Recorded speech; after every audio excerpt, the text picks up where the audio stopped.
Hello friends, welcome to Being Scholar. और मैं हूं आपके साथ आपका दोस्त मोहित अविचल तिवारी। तीन हो गए ना, तीनों मैं ही हूं। ओके, तो लास्ट लेक्चर में हमने क्लास 9th का first chapter democracy in the contemporary world का फर्स्ट टॉपिक डिस्कस किया था, मेकिंग एंड अनमेकिंग ऑफ डेमोक्रेसी। आप लास्ट वीडियो में उसको जाके देख सकते हैं।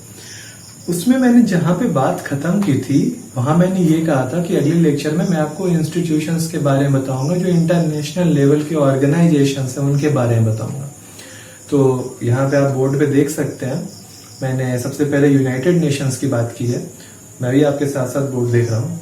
यूनाइटेड नेशंस की अगर हम बात करें तो it is a global association of 193 Nations.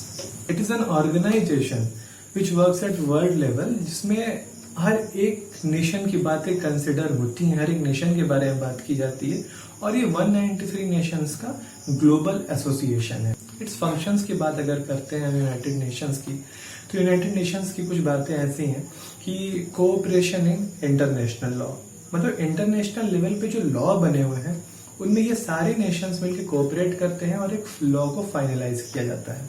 Second one is security. International security की अगर हम बात करें तो यूनाइटेड नेशन इंटरनेशनल सिक्योरिटी के बारे में भी कंसिडर करती है चीजों को। देन इकोनॉमिक डेवलपमेंट, हर एक कंट्री की इकोनॉमिक डेवलपमेंट जब होगी तभी तो जाके कहीं वर्ल्ड की इकोनॉमिक डेवलपमेंट होगी ना। तो उसी तरह इन हर एक कंट्री जब अपने आप को इकोनॉमिकली डेवलप करेंगे तो कोई तो एक ऐसा प्लेटफॉर्म होगा ना जहाँ पे वो शेयर करते होंगे चीजों को कि हमारी ग्रोथ इतनी हुई, हमारी ग्रोथ इतनी हुई।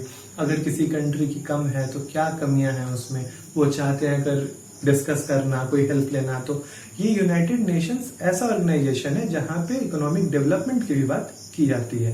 And the last one is social equity. है तो बहुत सारी चीजें, बट हमें क्लास 9th में यही 4 चीजें जाननी है। कौन कौन सी? International law, security, economic development and social equity. अगर सोशल इक्विटी की बात करें तो किसी भी कंट्री के साथ भेदभाव नहीं होना चाहिए। सोशली इक्वल उसको रिकॉग्निशन मिलनी चाहिए। इतने सारे नेशंस हैं, एक बड़े लेवल पे सारे नेशंस को का ग्रुप बना के जो भी समस्याएं हैं उनको डिस्कस करना, उसके बारे में सॉल्यूशंस निकालना और बेटर फ्यूचर की प्लानिंग करना। Okay, moving on to second one की अगर हम बात करें तो हमारा सेकेंड है UN Security Council. UN Security Council की अगर हम बात करते हैं, it is an organ of United Nation. UN Security Council United Nations का ही एक ऑर्गेनाइजेशन है which is responsible for maintaining peace and security among the nations. अब यूनाइटेड नेशन, मैंने बताया कि सारे नेशंस की बात करती है, सारे नेशंस के डेवलपमेंट की बात करती है। तो कहीं ना कहीं कभी ऐसा कुछ ना कुछ होता होगा कि सारे नेशंस की जब हम बात करेंगे तो हर एक नेशन तो आपस में पूर्ण नहीं होता ना अपने आप में। किसी में कोई इकोनॉमिकली पुअर होता है, कोई किसी के पास रिसोर्सेज नहीं होते हैं, कुछ नेशंस डेमोक्रेटिक नहीं होते हैं। तो हर जगह हर एक नेशंस में अपने अपनी तरह की प्रॉब्लम्स होती हैं। तो उन प्रॉब्लम्स से ऊपर बढ़ के एक वर्ल्ड वाइड जो सिक्योरिटी होती है, एक वर्ल्ड वाइड सिक्योरिटी प्रोवाइड करना यूएन सिक्योरिटी काउंसिल का काम होता है। ठीक है, इस सिक्योरिटी काउंसिल के आप सेकंड पॉइंट देखें तो सेकंड पॉइंट में आपको दिखेगा कि 5 permanent members and 10 non permanent members. इस यूएन सिक्योरिटी काउंसिल में 5 परमानेंट मेंबर हैं और 10 नॉन परमानेंट मेंबर हैं। अब ये जो नॉन परमानेंट मेंबर हैं ये हर 2 साल पे इलेक्ट होते हैं। जैसे मान लीजिए कि जो हमारे 10 नॉन परमानेंट मेंबर हैं, आज 2020 में अगर 10 कंट्रीज हो गई, मान लीजिए एशिया मान लीजिए, अफ्रीका मान लिया, इनको मिला के कोई 10 कंट्री उठाए हमने, इनको हमने इलेक्ट कर लिया, तो 2022 में ये सारी कंट्रीज जो हैं इनका टर्म पूरा हो जाएगा। 2022 में इनका टर्म पूरा हो जाएगा और फिर जो इलेक्शंस होंगे फिर 10 कंट्री इलेक्ट होंगे। तो नॉन परमानेंट कंट्रीज वैसे इलेक्ट होती हैं। अब हम बात करते हैं 5 परमानेंट कंट्रीज की कि 5 परमानेंट कंट्रीज जो है वो कौन कौन सी हैं।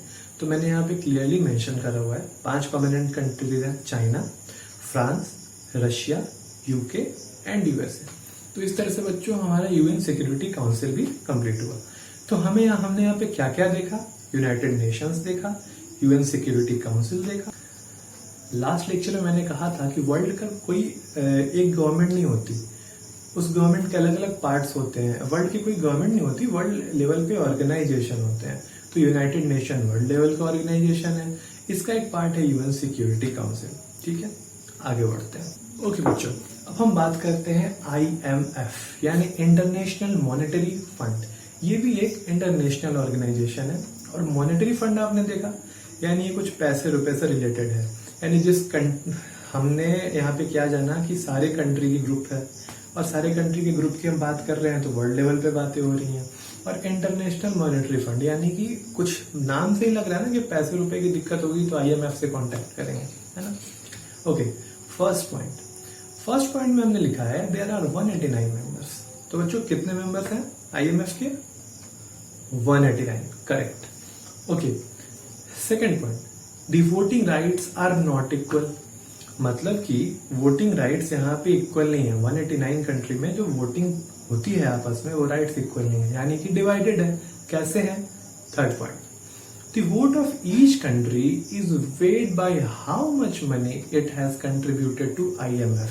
अब जैसे मान लीजिए कि मैं छोटा सा एग्जांपल लेता हूं कि कोई एक ग्रुप है, बिजनेस ग्रुप है, जैसे कि कोई एक कंपनी स्टैब्लिश करी, आप लोगों में से कोई 4 फ्रेंड्स पास आउट हो गए, ग्रेजुएट हो गए, आप लोगों ने कहा हमें पढ़ाई आगे कंटिन्यू नहीं करनी है, हमें बिजनेस करना है। तो आप सब लोगों ने मिलके अपने प्लाईवुड का बिजनेस ओपन किया कि चलो प्लाईवुड का बिजनेस हम करते हैं, इससे दरवाजे बनाएंगे, खिड़कियां बनाएंगे। कोई एक छोटा स्केल का बिजनेस आपने शुरू किया। अब क्या होता है कि मान लीजिए आप 5 बच्चे हैं, 5 बच्चों में से उस टाइम तो आप बड़े होंगे, तो आप जो ये 5 लोग हैं, इन 5 लोगों में से ABCDE मान लेते हैं 5 को। A ने बिजनेस में लगाए 10 लाख रुपए, B ने भी लगाया 10 लाख रुपए, C ने लगाए 5 लाख रुपए, D ने लगाए 15 लाख रुपए, और E बेचारे कम पैसे थे इसके पास, इसने लगाया 3 लाख रुपए। तो सबने लगा वगा के बिजनेस चालू कर दिया।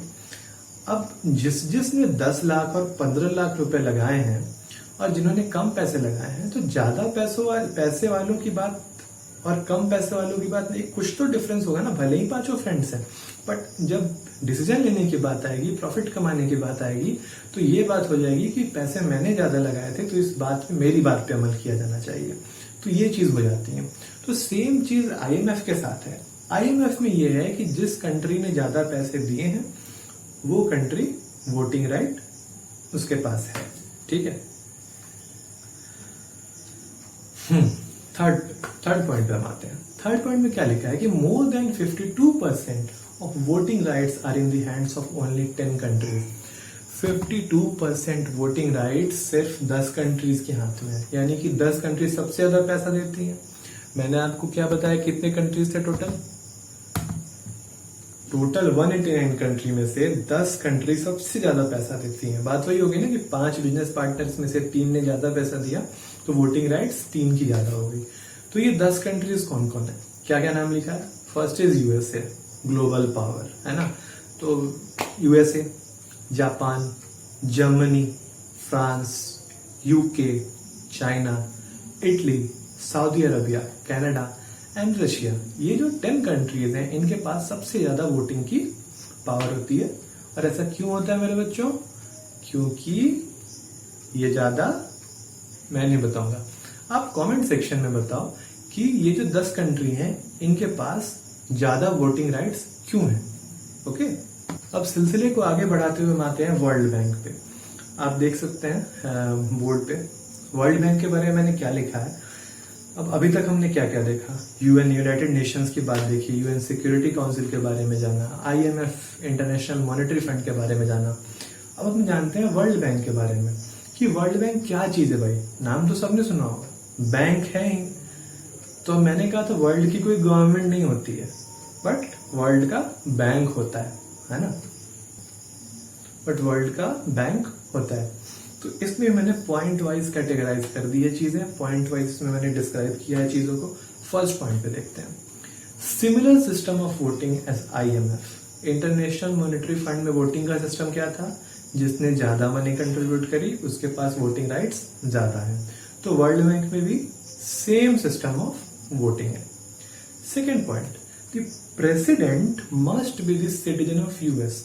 जो वर्ल्ड बैंक के हमारे प्रेसिडेंट हो गए भाई साहब, वो यूएस के सिटीजन होने चाहिए, यानी कि नॉमिनेशन यूएस के सिटीजन के अलावा और कोई नहीं भर सकता है।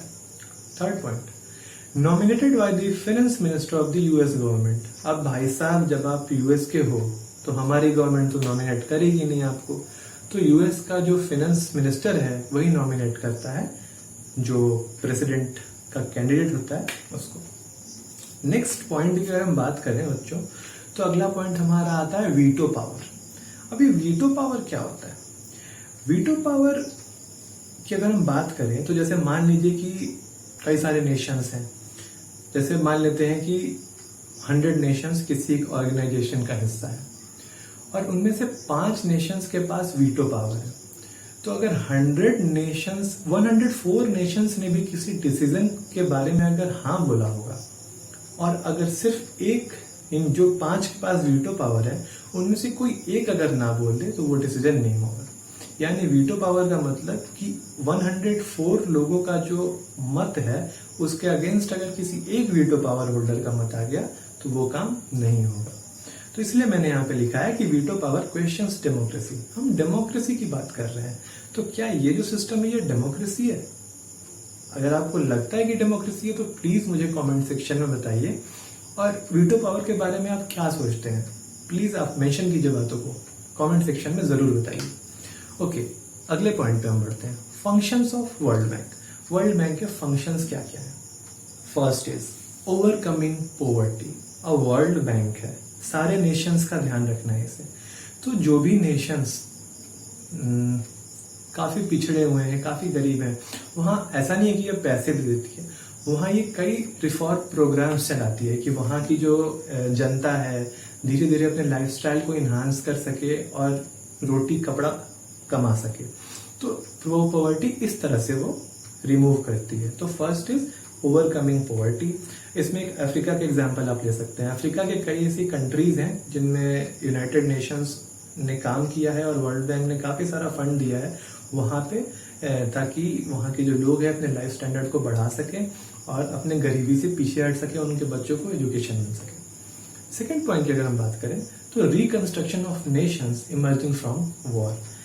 कई बार हमने ऐसा देखा है कि 2 नेशंस के बीच में वॉर हो गया, तो जो एक नेशन जीता, वॉर का मतलब क्या है कि बहुत पैसा खर्च होना, बेकार का पैसा खर्च होना। मैं तो वॉर के बिल्कुल भी मत में नहीं हूँ, ठीक है। बाकी बहुत लोग आजकल हैं, कब होगा युद्ध, कब होगा युद्ध। तो बेटा युद्ध तो हो जाएगा, लेकिन एक कोरोना ने तो इतना आपको इकोनॉमिकली पुअर कर दिया, और जब वॉर करोगे तो फिर तो पेट्रोल डीजल की प्राइस 150 के पार चली जाएगी। बात करते हैं युद्ध कर लो, युद्ध कर लो। एनीवेज, टॉपिक से माफ करना, कभी कभी इधर उधर निकल जाता हूँ। ओके, तो मैं क्या कह रहा था, reconstructions of nation emerging from war. तो जो ऐसी कंट्रीज हैं जो वॉर को फेस करके उभरती हैं, उनको वर्ल्ड बैंक हेल्प करता है कि आप अपने आप को रिकंस्ट्रक्ट करिए जो भी आपको डैमेज हुआ है, और फिर वापस से अपने आप को खड़ा कीजिए। थर्ड पॉइंट की अगर हम बात करें तो थर्ड पॉइंट में लिखा है management of international financial crisis. अगर इंटरनेशनल लेवल पे नेशंस में फाइनेंशियली दिक्कतें आ रही हैं तो वर्ल्ड बैंक उसमें भी हेल्प करता है उन नेशंस को फाइनेंशियल क्राइसिस से ओवरकम करने में। अब case study of Iraq. Democracy की बात कर रहे थे हम, डेमोक्रेसी की बात करते करते हमने ऑर्गेनाइजेशंस के बारे में जाना। अब इराक की छोटी सी केस स्टडी है, हम देखते हैं। इराक एक कंट्री है जो कि वेस्ट एशिया में लाई करता है, शायद वेस्ट एशिया है ना, हाँ। Iraq got independence in 1932 from British powers. Saddam Hussain was the leader. Saddam Hussain bath party के लीडर थे, और जब इंडिपेंडेंस मिल गया तो वहां के प्रेसिडेंट बन गए। प्रेसिडेंट बनके उन्होंने कई सारे अच्छे काम भी किए और कई सारे बुरे काम भी किए, क्योंकि मिलिट्री रूल था। सद्दाम कई सारे अच्छे काम भी किए और कई सारे बुरे काम भी किए। विमेन को सेवरल राइट्स दिया, विमेन को वोटिंग राइट्स सद्दाम हुसैन नहीं दिलवाए थे। यूएस ने सद्दाम हुसैन को पावर से हटवाया 2003 में, और जो फ्रेंडली गवर्नमेंट थी उनका एस्टेब्लिशमेंट वहां पे करवाया और इस तरह से इराक की पावर छीन ली। तो इराक की केस स्टडी यही कहती है कि कैसे वहां पे पहले डेमोक्रेसी नहीं थी, फिर नाम की डेमोक्रेसी आई, और फिर जब पता चला कि काफी पावरफुल इसके पास हथियार वगैरह हैं, तो फिर वो डेमोक्रेसी इससे छीन ली गई। काफी दिन तक वॉर चला, फिर जब वॉर खत्म हुआ अंदर में, तो वापस से डेमोक्रेसी स्टैब्लिश तो की गई, बट वो जो डेमोक्रेसी थी वो किसके द्वारा स्टैब्लिश की गई थी? यूएसए का जो फ्रेंडली गवर्नमेंट था। कहने का मतलब यूएसए के जो अपने खास लोग थे इराक में, उनकी गवर्नमेंट यूएसए ने वहां पे बनवा दी। तो ये इराक की केस स्टडी है। तो ये टॉपिक खत्म होने के बाद हमारा फर्स्ट चैप्टर यहाँ पे खत्म होता है। बहुत जल्दी हम कूच करेंगे अपने सेकंड चैप्टर की ओर। और हाँ, एक आवश्यक सूचना, कुछ लोगों से पता चला कि फर्स्ट वीडियो में एक नॉइज सा आ रहा था। तो भैया रात के 3 बजे मैं वीडियो रिकॉर्ड करता हूँ। रात के 3 बजे खिड़की के बाहर बहुत सारे जुगनू झिंगुर ये सब आवाज करते हैं, चिच्चिर चिच्चिर, तो ये आवाज तो आनी है। और बाकी आप सभी के पास हेडफोन तो होगा ही, झूठ ना बोलना बेटा, हमें पता है हेडफोन तुम सब रखे हुए हो, ठीक है। बात करने के लिए हेडफोन काम आता है, और वीडियो देखना है तो हेडफोन नहीं, वीडियो देखो हेडफोन लगा के, सब क्लियर सुनाई देगा। और फिर बताओ वीडियो कैसा लगा है कमेंट सेक्शन में। अगर कोई भी परेशानी है, कहीं कुछ समझ में ना आया, तो कमेंट सेक्शन में पूछो। मैं सोच रहा हूँ बहुत जल्दी एक टेलीग्राम चैनल शुरू कर दूं जिसपे अपनी क्वेरीज तुम लोग शेयर कर सको। तो टेलीग्राम चैनल अभी शुरू करना सही रहेगा या नहीं, ये भी इसका जवाब भी मुझे कमेंट सेक्शन में दो। और फिर हम लोग बहुत जल्दी मिलते हैं अपने नए चैप्टर के साथ, जो है what is democracy, why democracy. Okay, thank you so much.